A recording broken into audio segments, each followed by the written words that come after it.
Terima kasih pemirsa, Anda kembali menyaksikan Zona Bisnis. Pemirsa, di bawah supervisi Danantara, PT Bank Rakyat Indonesia Persero Terbuka (BRI) memecahkan rekor pembagian dividen terbesar sepanjang sejarah perseroan dengan total mencapai 52,1 triliun rupiah untuk tahun buku 2025. Pemirsa, jumlah ini setara dengan Rp346 per saham atau sekitar 92% dari total laba bersih. Yang mana pembagian dividen ini mengacu pada kinerja keuangan laba tahun berjalan konsolidasi perseroan sebesar Rp57,132 triliun. Ini dengan total laba yang dapat diatribusikan kepada pemilik entitas induk sebesar Rp56,65 triliun. Jadi pemirsa, momentum kinerja yang solid ini juga terus berlanjut hingga awal tahun 2026. Pada triwulan 1 tahun 2026, BRI berhasil membukukan laba bersih konsolidasi sebesar Rp15,5 triliun. Atau ini artinya tumbuh 13,7% secara tahunan dengan penyaluran kredit yang meningkat 13,7% secara year on year atau secara tahunan. Sementara untuk dana pihak ketiga atau DPK tercatat tumbuh 9,4% secara tahunan. Pemirsa, di tengah fundamental kinerja yang tetap terjaga, Direktur Utama BRI Heri Gunardi menegaskan kalau pertumbuhan perseroan tidak hanya tercermin pada kinerja keuangan, tetapi juga pada kontribusi nyata BRI dalam pemberdayaan UMKM, penguatan ekonomi kerakyatan, dan penciptaan dampak ekonomi yang lebih luas bagi masyarakat.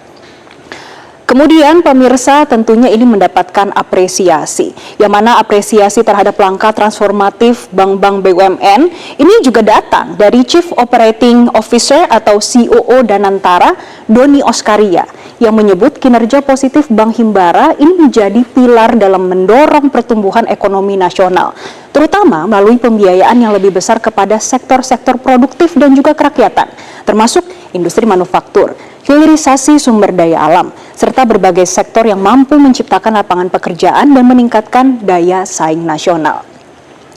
Kemudian pemirsa, kita juga akan melihat terkait dengan penguatan kinerja dan juga percepatan transformasi.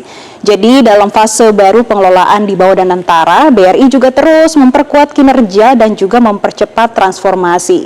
Ini tercermin dalam sejumlah langkah strategis. Setidaknya pemirsa ada 8 langkah strategis yang dilakukan. Kita breakdown satu-satu pemirsa. Yang pertama ini terkait dengan pembagian dividen tertinggi sepanjang sejarah sebesar Rp52,1 triliun.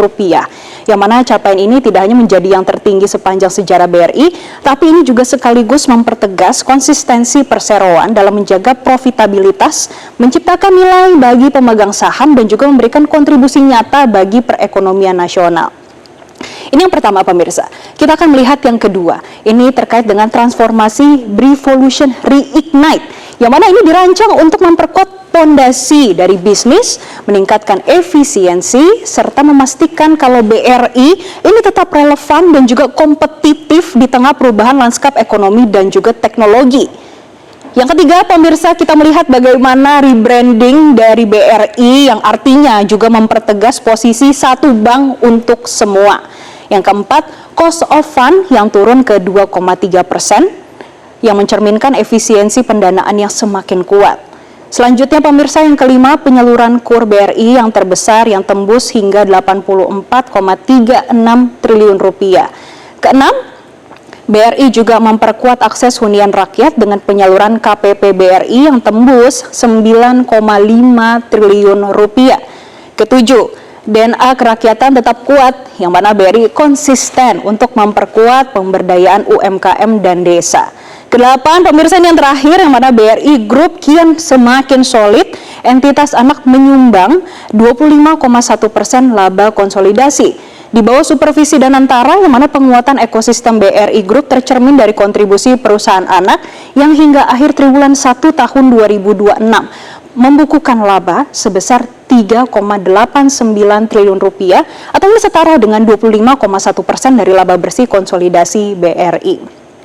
Tentunya pemirsa, ke depan BRI akan terus melanjutkan transformasi dengan bertumpu pada fundamental yang kuat, penguatan bisnis inti, serta pengembangan sumber pertumbuhan baru. Dan pemirsa, Zona Bisnis akan kembali usai jeda berikut ini. Tetaplah bersama kami.